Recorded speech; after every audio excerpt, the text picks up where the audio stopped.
दिल्ली विधानसभा चुनाव के रिजल्ट का काउंटडाउन शुरू। आम आदमी पार्टी, बीजेपी और कांग्रेस में कोई भी जीते टूटेगा 3 का त्रिकोण, हर दल के पास चौका लगाने का मौका। दिल्ली में किस दल को मिलेगा जनादेश? मतगणना के साथ आएंगे नतीजे, सरकार को लेकर तस्वीर होगी साफ। ज्यादातर एग्जिट पोल में बीजेपी की बढ़त से आम आदमी पार्टी बढ़ी की बेचैनी। अगर बीजेपी के हाथ लगी दिल्ली की सत्ता की चाबी तो बीजेपी का खत्म होगा 27 साल का वनवास। दिल्ली चुनाव में अगर आम आदमी पार्टी के पक्ष में आए नतीजे तो लगातार चौथी बार सरकार बनाएगी आम आदमी पार्टी। अगर कांग्रेस के पक्ष में आए नतीजे तो उसकी भी दिल्ली में होगी चौथी सरकार। आम आदमी पार्टी और कांग्रेस तीन बार दिल्ली में चला चुके हैं सरकार।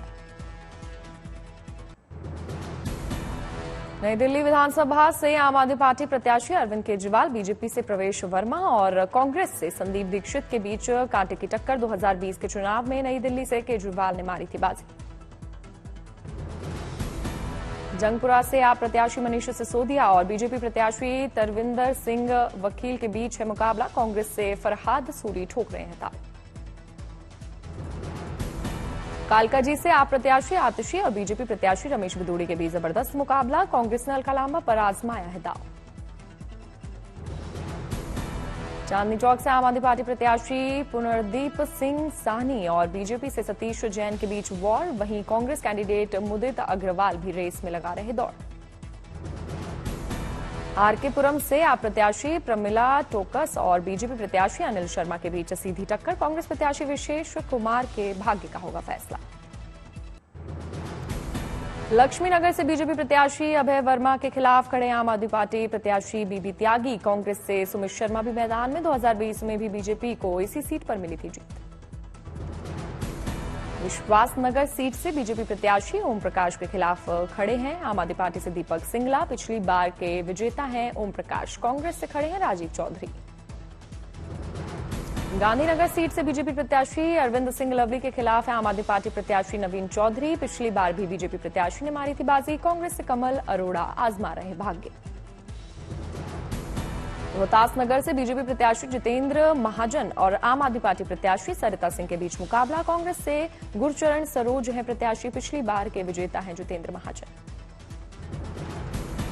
गोंडा विधानसभा सीट से बीजेपी प्रत्याशी अजय महावर और आम आदमी पार्टी प्रत्याशी गौरव शर्मा के बीच भिड़ंत। कांग्रेस से भीष्म शर्मा प्रत्याशी। पिछली बार के विजेता हैं अजय महावर। करावल नगर से बीजेपी प्रत्याशी कपिल मिश्रा और आम आदमी पार्टी प्रत्याशी मनोज त्यागी के बीच लड़ाई। कांग्रेस ने पीके मिश्रा को बनाया प्रत्याशी। पिछली बार भी इस सीट पर था बीजेपी का कब्जा। रोहिणी विधानसभा सीट से बीजेपी प्रत्याशी विजेंद्र गुप्ता और आप प्रत्याशी प्रदीप मित्तल के बीच वॉर। कांग्रेस ने सुमेश गुप्ता को बनाया प्रत्याशी। पिछली बार के विजेता हैं विजेंद्र गुप्ता। बदरपुर विधानसभा सीट से बीजेपी प्रत्याशी नारायण दत्त के पास जीत को दोहराने का मौका। आप प्रत्याशी राम सिंह नेताजी से मुकाबला। कांग्रेस ने अर्जुन सिंह भड़ाना को बनाया कैंडिडेट।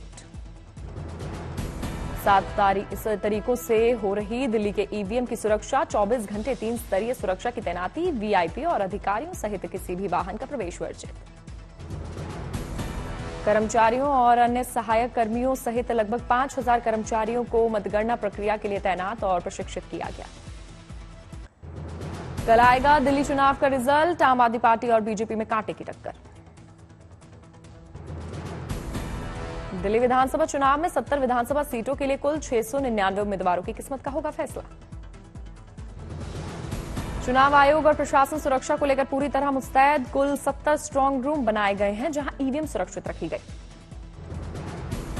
दिल्ली में कुल 19 काउंटिंग सेंटर बनाए गए हैं। सभी काउंटिंग सेंटर की सुरक्षा व्यवस्था बढ़ाई गई।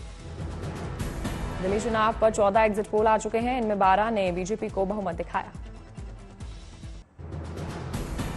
दिल्ली विधानसभा चुनाव के नतीजों से पहले सियासी उबाल। आम आदमी पार्टी के आरोपों की पुष्टि करने के लिए केजरीवाल के आवास पहुंची एंटी करप्शन ब्यूरो की टीम।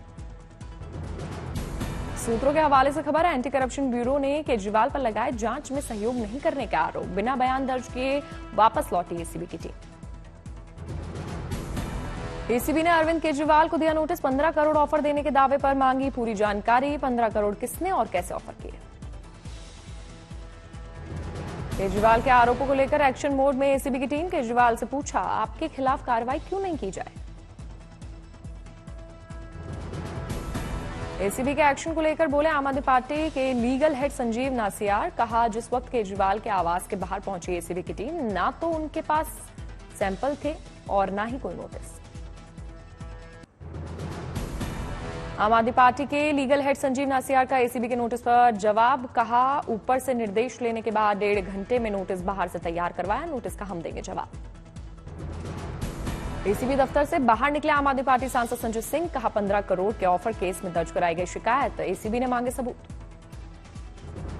एसीबी दफ्तर में शिकायत दर्ज कराने के बाद अरविंद केजरीवाल के घर पहुंचे संजय सिंह। कहा, अब जांच करे एसीबी, जिस नंबर से ऑफर आया वो नंबर भी एसीबी को दिया।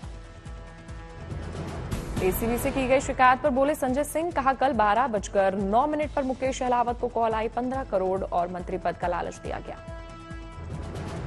आम आदमी पार्टी सांसद संजय सिंह ने बीजेपी को बताया देश की सबसे बड़ी भ्रष्ट पार्टी। कहा, राजनीतिक पार्टियों को तोड़ने में भरोसा रखती है बीजेपी। एग्जिट पोल के बाद हलचल, आम आदमी पार्टी ने अपलोड किया फॉर्म 17C।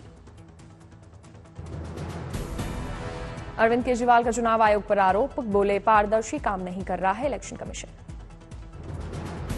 ट्वीट कर केजरीवाल ने चुनाव आयोग पर लगाया आरोप। कहा, अनुरोधों के बावजूद चुनाव आयोग ने फॉर्म 17C और प्रत्येक विधानसभा में प्रति बूथ डाले गए वोटों की संख्या अपलोड करने से किया इनकार। बीजेपी प्रत्याशी रमेश बिदूड़ी ने आम आदमी पार्टी पर साधा निशाना। कहा, आम आदमी पार्टी ने स्वीकार कर ली है अपनी हार, आम आदमी पार्टी के आरोपों की होनी चाहिए जांच। बीजेपी सांसद योगेंद्र चंदोलिया ने केजरीवाल पर बोला हमला। कहा, मीडिया में छाने के लिए बीजेपी पर केजरीवाल ने लगाया आरोप। कल दिल्ली से आम आदमी पार्टी की विदाई तय। दिल्ली में नतीजों से पहले आरोप प्रत्यारोप का दौर जारी। आम आदमी पार्टी ने कहा, विधायकों को दिए जा रहे 15-15 करोड़ के ऑफर।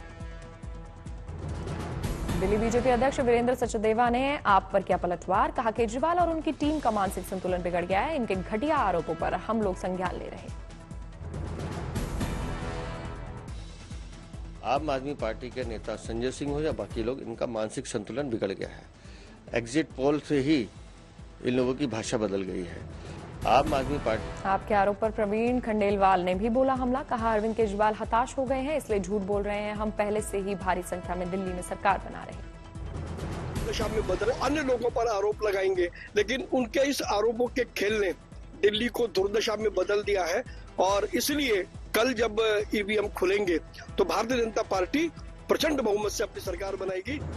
आम आदमी पार्टी विधायकों को 15 करोड़ के ऑफर के दावे पर बीजेपी ने दिल्ली एलजी को लिखी चिट्ठी। एलजी के आदेश पर ऑफर के दावों की जांच में जुटी एसीबी। अरविंद केजरीवाल के घर में हुई 70 उम्मीदवारों की बैठक। शादरा विधानसभा से आम आदमी पार्टी प्रत्याशी जितेंद्र सिंह शंटी ने कहा, लोगों को गुमराह करने के लिए बनाए हुए सर्वे। बैठक खत्म होने के बाद आप नेता गोपाल राय का दिल्ली में 50 सीटों का दावा। कहा, आम आदमी पार्टी दिल्ली में सरकार बनाएगी। माहौल बनाया जा रहा है कि दिल्ली में बीजेपी की सरकार बन रही। गिरिराज सिंह का केजरीवाल पर बड़ा हमला। कहा, 2013 में केजरीवाल को लेकर आई कांग्रेस, जिसकी वजह से भुगत रही है दिल्ली। दिल्ली चुनाव को लेकर चुनाव आयोग ने जारी किए आंकड़े। पुरुष वोटर्स की तादाद 50,42,988, वहीं महिला वोटर्स की संख्या 44,08,606। महाराष्ट्र के उप मुख्यमंत्री एकनाथ शिंदे का ऑपरेशन टाइगर पर बड़ा बयान। कहा, शेर की खाल पहनकर कोई शेर नहीं हो सकता, उसके लिए शेर का कलेजा होना चाहिए। प्रणय सूत्र में बंधे यूपी सीएम योगी आदित्यनाथ की भतीजी अर्चना और मनोज, तस्वीरें आई सामने। यूपी सीएम योगी आदित्यनाथ, उत्तराखंड के राज्यपाल जनरल गुरमीत सिंह, उत्तराखंड के मुख्यमंत्री पुष्कर सिंह धामी एक फ्रेम में आए नजर।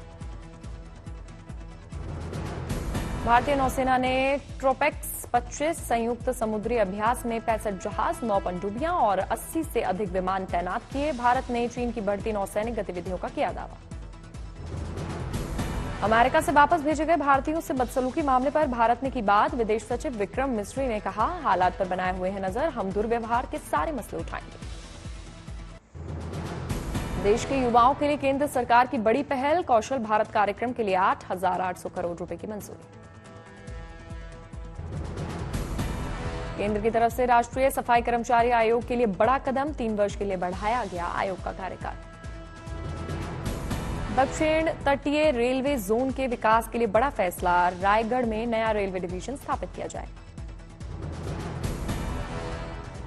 परिणय सूत्र में बंधे अडानी ग्रुप के चेयरमैन गौतम अडानी के बेटे जीत अडानी पारंपरिक रीति रिवाजों के साथ अहमदाबाद में हुई शादी। गौतम अडानी के बेटे ने शादी के मौके पर बेटे की शादी पर गौतम अडानी ने डोनेट किए 10,000 करोड़। इस रकम का इस्तेमाल शिक्षा, स्वास्थ्य और समाज के विकास के लिए होगा। आरबीआई ने नई मौद्रिक नीति का ऐलान किया, 5 साल बाद घटाया रेपो रेट। आरबीआई ने की रेपो रेट में 0.25% की कमी 6.5% से घटाकर 6.25% किया। रेपो रेट घटने से कम हो सकती है ईएमआई, लोगों को मिल सकती है राहत। आरबीआई ने पिछली बार 2020 में रेपो रेट को 0.40% घटाकर किया था 4%। महंगाई को लेकर बोले आरबीआई गवर्नर संजय मल्होत्रा, कहा नई फसल की आवक के साथ खाद्य मुद्रास्फीति में नरमी आएगी, भारतीय अर्थव्यवस्था मजबूत और उस पर वैश्विक चुनौतियों से अछूती है। महाकुंभ में बना नया रिकॉर्ड, अब तक 40 करोड़ 68 लाख से ज्यादा लोगों ने लगाई संगम में डुबकी। अभी 2 पर्व स्नान बाकी हैं। आज 94 लाख से ज्यादा लोगों ने लगाई आस्था की डुबकी। महाकुंभ की रौनक में अखाड़े और साधु संत अब तीसरे अमृत स्नान के बाद विदा होने लगे हैं। सभी संत, महंत, नागर सन्यासी अब काशी को पधारने लगे। निरंजनी अखाड़े के श्री महंत ने अपने अन्य संतों के साथ पूजा पाठ की, दही चावल खाया। उसके बाद अपने इष्ट देव को लेकर महाकुंभ से निकले। निरंजनी अखाड़े के संतों में महाकुंभ में प्रवेश करते समय खिचड़ी और जाते वक्त कढ़ी पकौड़ा खाने की परंपरा। संतों ने ईश्वर और मां गंगा से विश्व कल्याण की कामना भी की। महाकुंभ में सन्यासी अखाड़ों की नई विधायिका का चुनाव संपन्न। 8 श्री महंत और 8 उप महंत अगले कुंभ के लिए उठाएंगे दायित्व।